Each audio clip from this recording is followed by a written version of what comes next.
राधे राधे। जय श्री कृष्णा। ओम पुरुषोत्तमाय नमः। आज की कथा में आप सभी भक्तों का हार्दिक स्वागत करती हूँ। भगवान श्री कृष्ण आपकी समस्त मनोकामनाओं को पूर्ण करें। पुरुषोत्तम मास प्रारंभ हो रहा है, जिसे अधिक मास भी कहते हैं, मल मास भी कहते हैं। यह इतना पुण्य देने वाला महीना है कि इस समय में अगर आप कोई भी कार्य करते हैं, कोई भी शुभ कार्य करते हैं, तो उसका 1000 गुना पुण्य फल आपको प्राप्त होता है। इस महीने में स्नान करना, दान करना, व्रत धारण करना और पुराणों का श्रवण करना, पठन करना श्रेष्ठ कर्म बताया गया है। तो इतना शुभ अवसर हमें प्राप्त हो रहा है पुण्य संचय करने का। तो आज से आप सुनेंगे, अभी मैं सुनाने जा रही हूँ पुरुषोत्तम मास को। पुरुषोत्तम मास क्यों कहते हैं, इसको मल मास क्यों कहते हैं, और पुरुषोत्तम मास में इसमें एक पुरुषोत्तम मास के संदर्भ में एक कथा आती है नरसिम्हा अवतार की, वह भी मैं आपको वीडियो में आगे सुनाने वाली हूँ। कथा सुनने से पहले हम अधिक मास में, मल मास में, पुरुषोत्तम मास में कौन कौन से दान पुण्य कर सकते हैं, क्या नियम है, उसके बारे में थोड़ा सा जान लेते हैं। तो जैसे हम कार्तिक मास में नियम लेते हैं स्नान करने का, दीपदान करने का, और स्नान करने का, दीपदान करने का, और वेद पुराण पठन श्रवण करने का जो नियम लेते हैं, वैसे ही नियम आप पुरुषोत्तम मास में भी ले सकते हैं। व्रत का, स्नान का, दान का नियम आप ले सकते हैं अपनी इच्छा के अनुसार। जैसी भी आपकी शारीरिक क्षमता हो उसके अनुसार आप चाहे तो व्रत का धारण भी कर सकते हैं। व्रत हम दिन भर फलाहार पर भी रह सकते हैं, शाम के समय सात्विक भोजन भी कर लेते हैं, और जैसे हम कार्तिक मास में करते हैं उसी प्रकार से व्रत करना होता है। आप चाहें तो शाम को फलाहार कर सकते हैं, एक समय शुद्ध भोजन लीजिए और दिन भर आप फलाहार पर रह सकते हैं। अगर आप व्रत नहीं कर सकते हैं तो स्नान का नियम ले सकते हैं, पूजा का नियम ले सकते हैं।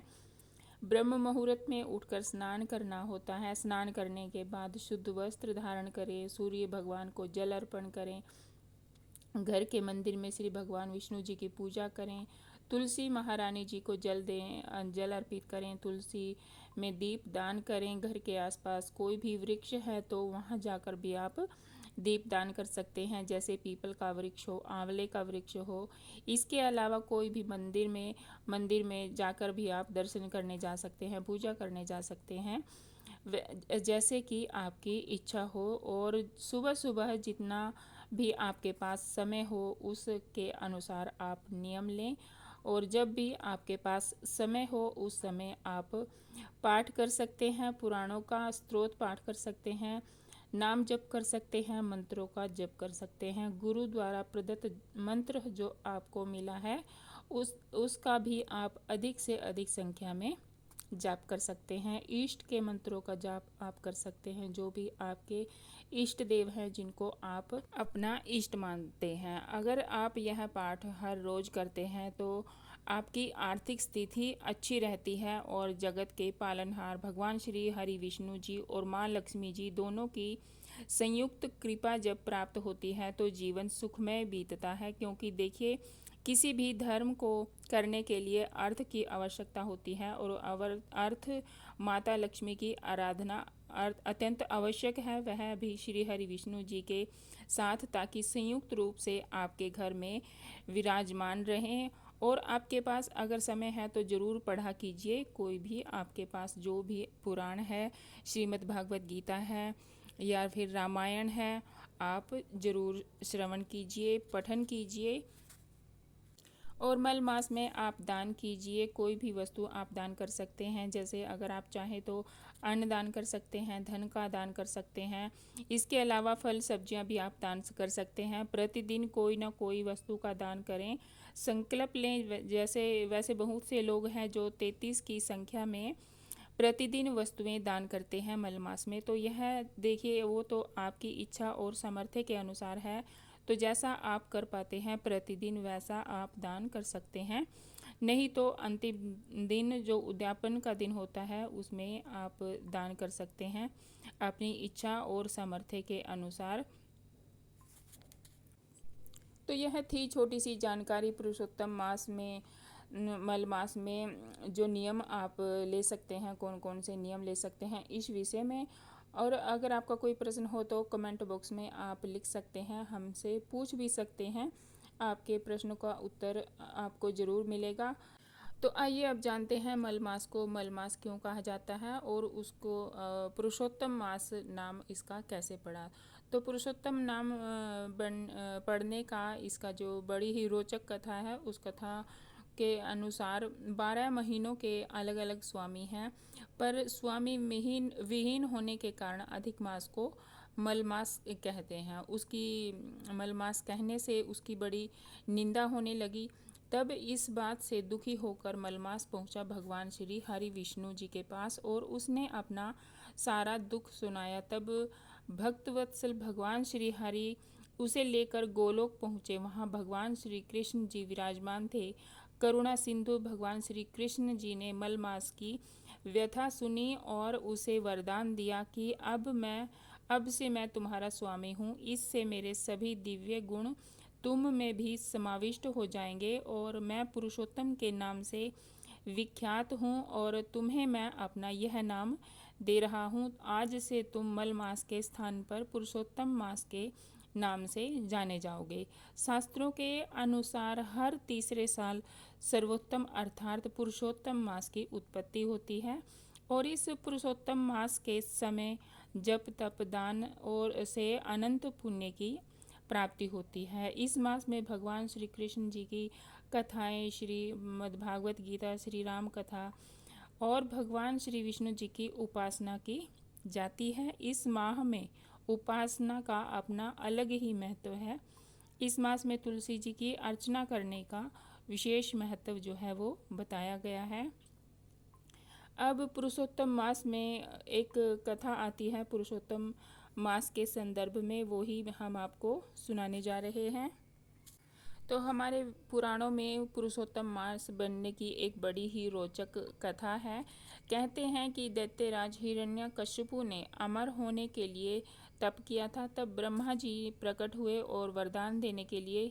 तब हिरण्यकशिपु की तपस्या से प्रसन्न हुए थे तो ब्रह्मा जी उन्होंने हिरण्यकशिपु से कहा कि बेटा आप वरदान मांग सकते हो। हिरण्यकशिपु ने कहा मैं अमर होना चाहता हूँ। तब ब्रह्मा जी ने कहा ऐसा तो नहीं हो सकता है, क्योंकि जो पृथ्वी पर आया है, जिनका जन्म हुआ है, उनकी मृत्यु निश्चित है। तो मृत्यु तो निश्चित है, तुम कोई और वरदान मांग लो।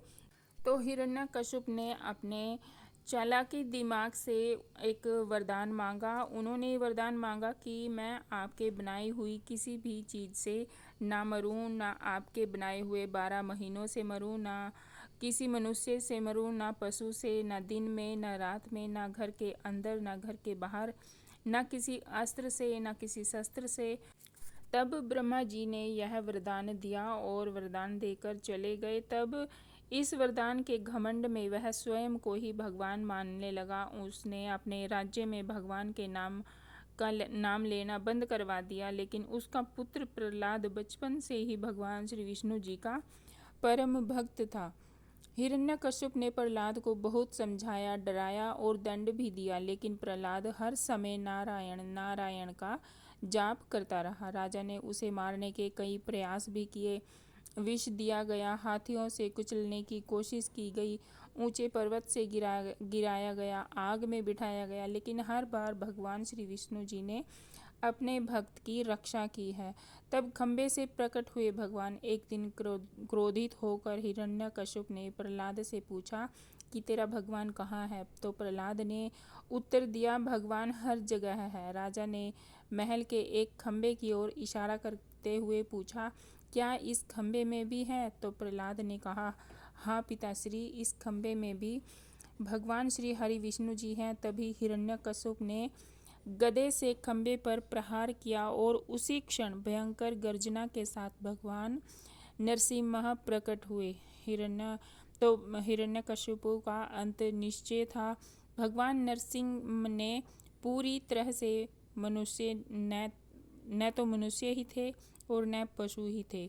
उन्होंने संध्या समय न दिन थी न रात थी और महल की दहलीज पर न अंदर थे न बाहर थे, और मास भी पुरुषोत्तम मास था, कोई भी मास नहीं था, 13वां मास था।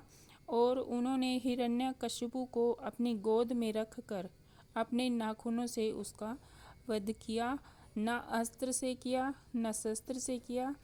और इस प्रकार भगवान ने अपने भक्त प्रहलाद की रक्षा की और अहंकार का नाश किया। तो तब से यह 13वां मास पुरुषोत्तम मास के नाम से जाना जाने लगा। और इस कथा से हमें यह सीख मिलती है कि सच्ची भक्ति की हमेशा रक्षा होती है, अहंकार का अंत निश्चित है और भगवान अपने भक्तों का साथ कभी नहीं छोड़ते। तो यह थी पुरुषोत्तम मास की एक छोटी सी कथा। तो इस वीडियो में आपने जाना मल मास को मल मास क्यों कहा जाता था और फिर इसका पुरुषोत्तम मास नाम कैसे पड़ा। तो यह कथा आपको कैसी लगी कमेंट बॉक्स में ज़रूर बताएं। मिलते हैं अगली वीडियो में, तब तक के लिए राधे राधे, जय श्री कृष्णा।